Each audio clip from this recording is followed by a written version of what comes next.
आज की हमारी कहानी है एक ऐसे गांव की जिसका नाम शोभापुर था। उस गांव के पास का एक जंगल बहुत ही भयानक था, क्योंकि उस गांव में एक चुड़ैल रहती थी। वो चुड़ैल जितनी ज़्यादा डरावनी दिखती थी, उससे ज़्यादा खतरनाक भी थी। वो चुड़ैल रात के अंधेरे में उस गांव में अपना कटा हुआ सर लेके घूमती रहती थी। पूरे गांव वाले इस दहशत की वजह से रात को अपने घरों से बाहर नहीं निकलते थे। उसी गांव में दो दोस्त रामू और श्यामू थे। अरे सुनो, ये चुड़ैल रोज रात को यहाँ क्यों घूमती है? उस पर श्यामू बोलता है, बस भैया मुझसे इस बारे में बात मत करो। मैं नहीं जानता कि ये चुड़ैल कौन है और ना मैं जानना चाहता हूँ इसके बारे में। इस गांव में पता नहीं अब क्या क्या होने वाला है। ये चुड़ैल पक्का अपने साथ किसी ना किसी को लेके ही जाएगी, तभी तो आती है। फिर अगले दिन, हाँ भाई, पूरा साल बीत गया, इस बार तो बारिश का कोई संकेत ही नहीं है। श्यामू भाई, मुझे तो लगता है ये सब इसी चुड़ैल की वजह से हो रहा है, और नहीं तो क्या। तो तुम्हें क्या लगता है? ये चुड़ैल हमारे गांव के लिए इतनी ज़्यादा मनहूस है कि मुझे समझ नहीं आता कि ये इस गांव का पीछा क्यों नहीं छोड़ती है। गांव में अपना सर हाथ में लेकर घूमती रहती है। मुझे तो लगता है इसी की वजह से गांव में मुसीबत आ रही है। उसी पर रामू बोलता है, हाँ भाई, मुझे भी यही लगता है। चलो कोई बात नहीं, आज तो हमें वैसे भी खेत में चलना है, सेठ अपना हिसाब करने आएगा। दोनों खेत की तरफ चले जाते हैं। वहाँ सेठ आता है और सेठ को आते देख वो सभी मजदूर बहुत ही खुश हो जाते हैं कि आज तो उन्हें पैसे मिलेंगे। सेठ जैसे ही आता है बोलता है, काम सही से करते नहीं हैं और पैसे लेने के लिए देखो कितनी दौड़ी दौड़े चले आते हैं ये लोग, गरीब कहीं के। हाँ भाई, क्या करें, अब आपके खेत में काम करते हैं सेठ जी, तो आपसे ही तो पैसे मांगेंगे ना, किसी बाहर वाले से थोड़ी पैसे मांगने जाएंगे। आपको तो हमें टाइम पे पैसे दे ही देने चाहिए। वैसे भी आप इतना कम पैसा देते हो। तुम जैसे गरीब लोग कभी नहीं सुधरते, जब देखो तब पैसे के लिए रोते ही रहते हैं। जितना काम किया है उतने का ही हिसाब करूँगा मैं। मुझे पता है कितने देने हैं कितने नहीं। काम करना है तो करो, नहीं करना तो अपना रास्ता नापो यहाँ से। जो पैसे लाया हूँ वो भी नहीं दूंगा। अब घर आके सेठ बड़ी मस्ती से चाय पीता है बैठा बैठा। तभी दरवाजा खटखटाने की आवाज आती है। अरे सुनती हो, देखो तो सही कौन आया है दरवाजे पे। पता नहीं कहाँ कहाँ से लोग आ जाते हैं। इस बार अगर ये पैसे मांगने वाले गरीब हुए ना तो छोड़ूंगा नहीं इन्हें। मुझे ही जाना पड़ेगा देखने के लिए। जब सेठ बाहर जाता है तो देखता है कि एक पंडित दरवाजे पर होता है। अब पंडित बोलता है, सेठ जी मुझे कुछ खाने के लिए दे दीजिए, बहुत दिन हो गए कुछ खाया नहीं है मैंने। हाँ हाँ, तुम लोगों के लिए ही तो कमा रहा हूँ मैं, जो कि तुम लोगों को सब लुटाता चला जाऊँ। भिखारी कहीं के पता नहीं कहाँ से आ जाते हैं मुंह उठा के खाना मांगने के लिए। जाओ जाके कुछ कमा के खा लो अपने आप।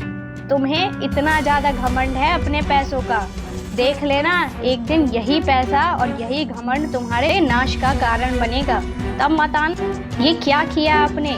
मुझे तो ऐसा लगता था कि आप सिर्फ लालची हैं, लेकिन आपके पास तो इंसानियत नाम की भी कोई चीज़ नहीं है। आपने उस साधु का अपमान किया, मजदूरों को उनके हक का पैसा नहीं दिया। ये बड़ी पड़ी है, जाओ जाके उन्हीं मजदूरों के साथ रह लो। फिर यहाँ क्यों रह रही हो आखिरकार? मेरे पैसों पे पलती रहती हो जब देखो तब तुम। यहाँ से चली क्यों नहीं जाती? हाँ हाँ ठीक है, जा ही रही हूँ मैं। वैसे भी इतने मतलबी इंसान के साथ मेरा भी रहने का कोई मन नहीं है। जा रही हूँ मैं अपने मायके, तुम रहो अपने हवेली में अकेले, यहाँ पे सड़ते रहो तुम। कहता है, हाँ हाँ जाओ, जल्दी जाओ, तुम अपने मायके जाओ, कहीं भी जाओ, मुझे नहीं मतलब, मुझे छुटकारो तो बस तुम। जैसे भी जहाँ पे भी जाना है चली जाओ। इतना सुनने के बाद सेठ की पत्नी चली जाती है। उस रात फिर चुड़ैल आती है अपना कटा हुआ सर लेके, और इस बार वो कहीं नहीं जाती। उस सेठ के घर के बाहर आके उसके दरवाजे पर खड़े होके आवाज़ लगाती है और कहती है, धनी राम बाहर निकलो, तुम्हें आज मेरे साथ चलना है। अब हमारे पास इस धरती पे कोई काम नहीं बचा है, तुम मेरे जैसे हो चुके हो। आज मैं तुम्हारा यही इंतज़ार करूँगी बैठ के, जब तक तुम बाहर नहीं आ जाते। इतना कहकर चुड़ैल बैठ जाती है और धनी राम को बार बार आवाज़ लगाती है बाहर निकलने के लिए। तभी चुड़ैल की नज़र पीछे से आ रहे लोगों के ऊपर पड़ती है। जो कि मशाल लिए उसी की तरफ आ रहे थे। ये देख चुड़ैल वहाँ से भाग जाती है और बोलती है, मैं कल फिर आऊंगी धनीराम तुम्हें लेने के लिए। इतना सब सुनने के बाद तो धनीराम की नींदें ही उड़ जाती है। अगली सुबह धनीराम भागता हुआ उसी पंडित के घर जाता है। बोलता है, पंडित जी मुझे बचा लीजिए, पंडित जी कहाँ हैं आप। पंडित को सारी बात धनीराम बताता है कि कैसे कल रात चुड़ैल उसके घर के बाहर क्या क्या कह के गई है। वह पंडित से पूछता है कि चुड़ैल आखिरकार उसी के घर क्यों आई थी। पंडित बोलता है, धनीराम मैंने तो तुम्हें पहले ही बोला था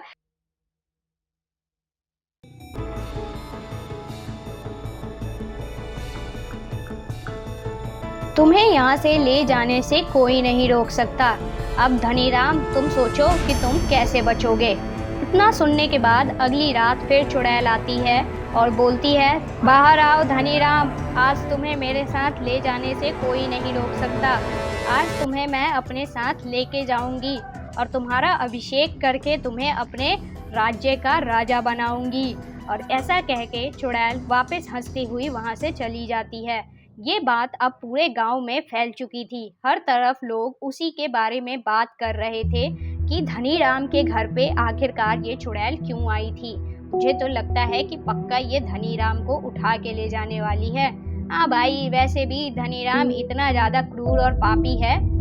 इतना सुनने के बाद उसकी पत्नी मायके से दौड़ती हुई आ जाती है और बोलती है कि आपने मुझे बताया क्यों नहीं, आपके साथ इतना कुछ हो रहा था।